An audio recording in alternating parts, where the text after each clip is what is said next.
Elliot Serrano and Jose Melendez coming to you from Dreamland Comics in Schaumburg, Illinois, here on the Comic Culture Warrior YouTube channel.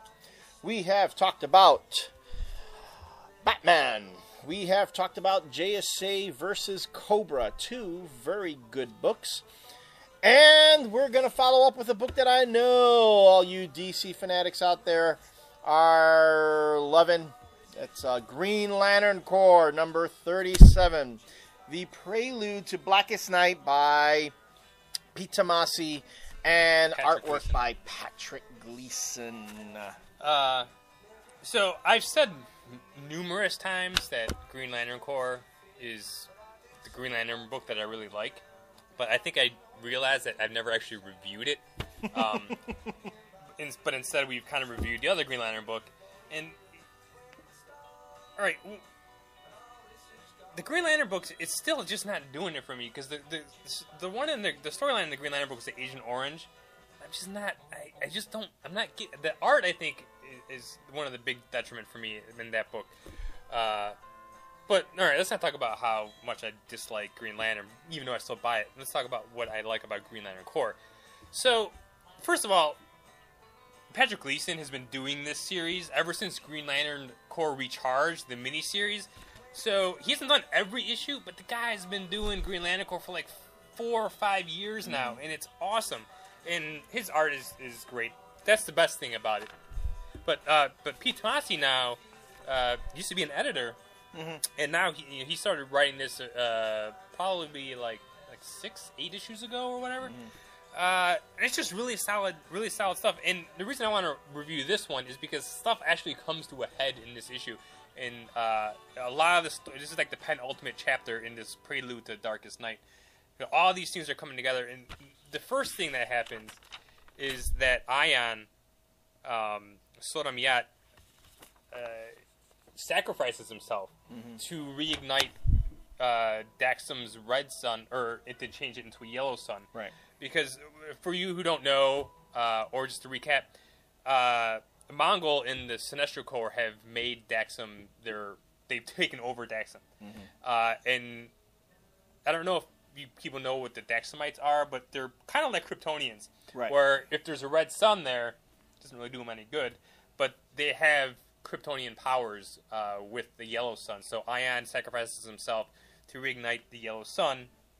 And thus contradicting the entire Great Darkness saga by Paul Levitz. But yeah.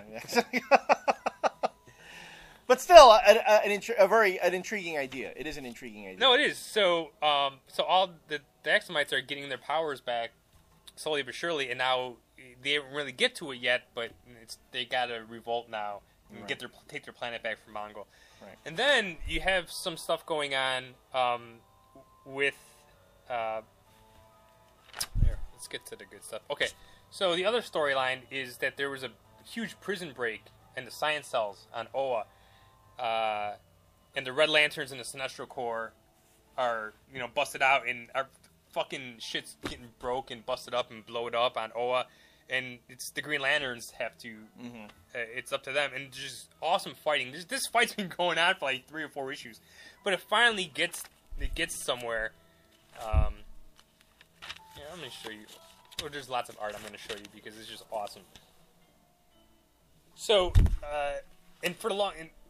All of the rookie Green Lanterns were being held back because they're not ready. Right. But they bust loose from the guys holding them back, and they start getting slaughtered, which is not really cool. Well, it kind of makes sense. Well, it kind of makes sense, but it's just brutal stuff. Yeah.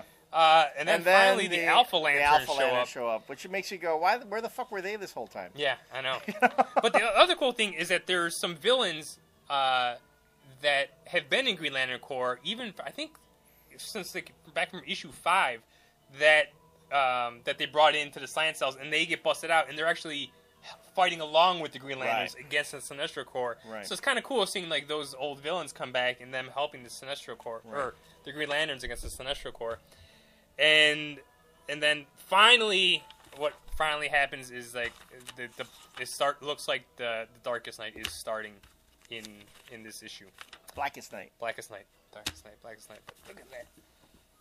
fucking badass fight by Patrick Gleason, and it just makes me I can't wait till Doug Mankey gets on Green Lantern. Oh, awesome. Yeah, that'll be pretty awesome. But you know, I don't want to give away a lot of spoilers, which I kind of already have. But I wanted to talk about this book just really briefly because I do really like this book, and this is one of my favorite DC books. And as far as the Green Lantern books go, this is the Green Lantern book, even though Hal Jordan's not in it. But it's got everybody else that's better. Oh no, when you call it when it's a Green Lantern Corps too, I mean that's what you focus on. I mean I've always thought of Green Lantern Corps as the interstellar science fiction version of Green Lantern, whereas the Green Lantern book is the local. And it is version. So much. Yeah, that's exactly what that is. Yeah. You know, because it never made sense to me why Green Lantern, the Hal Jordan Green Lantern, is always on friggin' Earth.